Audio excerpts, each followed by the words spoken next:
Salut, j'espère que tu vas bien. Si t'es là, c'est sûrement que tu veux créer une séquence de mails automatisée.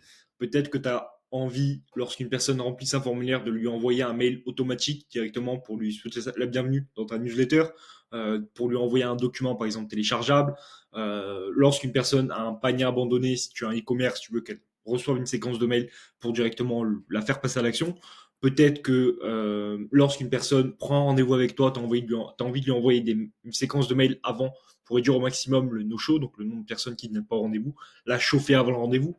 Peut-être aussi que tu fais rentrer des personnes dans ta base email et que tu as envie qu'ils prennent rendez-vous avec toi par la suite. Donc, tu peux créer une séquence automatisée par la suite de 5-10 mails pour les pousser à prendre rendez-vous avec toi. À savoir que tout ça, c'est automatisable à 100%. Tu peux créer les mails une fois et que tout le monde les reçoive automatiquement sans que tu fasses absolument rien. Pour ça, il va te falloir plusieurs choses. Moi, je vais t'aider à le faire sur un des outils que j'utilise pour mes clients, mais tu peux répercuter l'action sur quasiment tous les outils qui existent du marché. C'est le même principe, c'est le même système. Ce que je te conseille de faire, si tu as un outil, si tu as par exemple ClickFunnels, GoHighLevel, System.io, même Wix, l'éditeur de site te permet de le faire. En fait, il faut que tu aies un outil, soit un CRM pur, soit un outil qui allie création de site web et CRM de notre côté. Si tu n'as pas de CRM, ce que je te conseille de faire, c'est de prendre Brevo. Outil gratuit à partir d'un certain nombre de mails. C'est super simple, je vais t'expliquer un petit peu comment ça fonctionne et je te montrerai comment on développe techniquement la séquence email automatisée sur ce logiciel. Encore une fois, tu peux faire exactement la même chose sur d'autres logiciels. Et si tu vois qu'il y a des termes qui sont différents, ce que je te conseille de faire, c'est de screener ton écran, l'envoyer à ChatGPT et lui demander comment faire. Tout simplement. Et tu peux suivre quand même les étapes de la vidéo une par une ici. Alors, je vais pas te résumer tout ça parce que je pense que c'est pas important. Je vais te le laisser en description directement. Mais en gros, c'est un document qui va te permettre de comprendre comment construire une séquence email qui fonctionne. Parce que lorsque tu crées une séquence email automatisée, il te faut, oui, les compétences techniques pour la développer, pour la mettre en place et pour la lancer, mais il te faut aussi les compétences marketing. Il faut lier ces deux compétences. Parce que si tu arrives à mettre une séquence email en place, mais que derrière, ton message dans tes mails marketing ou ton call to action n'est pas bon, ça ne fonctionnera pas, donc ça ne sert à rien. Donc, dans ce document-là, je te donne les étapes une par une, comment créer une séquence email qui fonctionne en fonction de l'objectif que tu as. Et voilà. Donc, on va parler rapidement du plan d'action, définir l'objectif de la séquence, créer le déclencheur, rédiger les mails de séquence, configurer l'automation dans l'outil choisi. Comme on a dit, tu peux utiliser tous les outils du marché, suivre les performances et optimiser. Et voilà. Si tu es pas sûr que ton outil puisse créer des automatisations, je te conseille de pareil, demander à ChatGPT. À savoir que je crois que Shopify le fait aussi, j'en suis quasiment sûr, mais par exemple Webflow le fait pas. Tu as certains éditeurs de sites où il va te falloir te munir également d'un CRM pour envoyer des séquences de mails automatisées. Dans tous les cas, si tu n'as pas de CRM, c'est sûrement que tu es au début de ton activité, c'est un outil indispensable. C'est un outil qui va te permettre de recueillir tous les contacts que tu as. C'est indispensable. Tout le monde utilise, tous les grosses boîtes utilisent, c'est indispensable. Alors, tu vas te rendre dans, si tu as déjà un outil, la rubrique automatisation. Dans tous les outils quasiment, tu l'as. Automatisation. Et si tu n'as pas d'outil, bah, tu utilises Brevo directement comme ça. Hop, Brevo, ça s'appelle Sendinblue, c'est gratuit au début.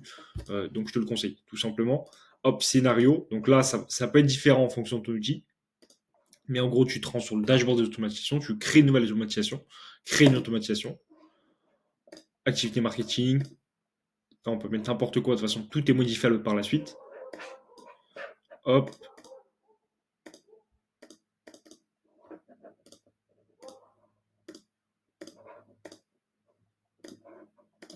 ok, ça. Donc là, tu vois, ici, sur tous les outils comme ça, tu vas avoir une feuille comme ça, tout simplement, où tu vas pouvoir déposer des choses. Une automatisation, c'est toujours le même principe. Tu as des déclencheurs, des actions et des règles. Un déclencheur, ça peut être lorsqu'une personne a rempli un formulaire, lorsqu'une personne a cliqué sur l'un de mes mails, lorsqu'une personne a ouvert l'un de mes mails. Si tu prends par exemple la date d'anniversaire de tes clients, bah, tu peux mettre lorsque c'est le jour de l'anniversaire à cette personne. En fait, ce que je te conseille de faire, c'est dans ton outil, déjà de vérifier tous les déclencheurs possibles. Tu en as plein en général, et ça peut te donner déjà des pistes pour créer des séquences de mails automatisées qui peuvent être intéressantes pour ton activité. Ensuite, tu as les actions. Donc, lorsqu'une personne déclenche cette action-là, qu'est-ce qu'on fait? On peut lui envoyer un mail, on peut lui envoyer un SMS, on peut la supprimer, on peut l'ajouter à une nouvelle liste, on peut mettre à jour un de ses attributs, on peut, si tu as un outil avec des tags, lui attribuer un tag, on peut lui supprimer un tag. En fait, on peut tout faire avec ce principe-là, tout simplement. Et ensuite, tu as les règles. Délai. Donc, par exemple, si tu veux qu'un mail parte 6 heures après le dernier, on verra ça un peu plus tard, plus précisément. Branche conditionnelle. Par exemple, tu veux que dans ton formulaire, tu as une question où les personnes remplissent oui ou non. Si c'est non, tu veux qu'elles reçoivent une certaine séquence. Et si c'est oui, tu veux qu'elles reçoivent une autre séquence. C'est possible. Branche de pourcentage. Si tu veux que, par exemple, que 30% de cette audience-là reçoivent cette séquence-là, et si tu veux que 30%, 70% les autres reçoivent d'autres mails, possible aussi. Donc, ça va être tout simple. On va ajouter un déclencheur. Donc là, en l'occurrence, nous, le plus simple, dans le 3 quarts des cas, je pense que ce sera quand un formulaire est soumis, lorsqu'une personne remplit un formulaire. À savoir que si tu fais ça avec un outil par exemple comme Brevo, il va falloir que tu greffes des formulaires Brevo, ce qui est possible, sur ton site web, pour que ce soit un formulaire Brevo qui soit soumis. Ou alors, si tu as un outil comme on l'a vu, qui fait un peu les deux, bah, ce sera le même principe, sauf que vu que c'est un outil directement centralisé, bah, tu mettras formulaire soumis, tu sélectionneras le formulaire qui correspond à ce que tu veux, et tu feras l'automatisation à partir de là, tout simplement. Donc, formulaire soumis, moi j'en ai pas sur ce compte-là, on s'en fout. Hop. Ici, à la suite de ça, lorsqu'une personne a rempli le formulaire, tu peux créer une règle ici. Donc, par exemple, créer un petit délai, ou pas d'ailleurs. Pour la première séquence qu'on va faire, tu veux qu'une personne remplisse un formulaire pour obtenir un document gratuit, tu lui envoies directement dans le premier mail. Donc, ce qu'on va faire, c'est qu'ici, on ajoute une action, un mail. Tu construis ton mail, tu fais tout le principe. Mais si tu veux continuer la séquence parce que tu veux que la personne prenne rendez-vous avec toi par la suite, donc ce que tu peux faire, c'est ajouter un délai ici. Tu veux que la personne reçoive 10 heures après le mail. Alors, attention, je vais t'expliquer ça juste après. Par exemple, là, tu crées ton mail ici pour que la personne prenne rendez-vous avec toi, avec ton call to action, le lien de ta prise de rendez-vous, ton lien calendrier, par exemple, ici.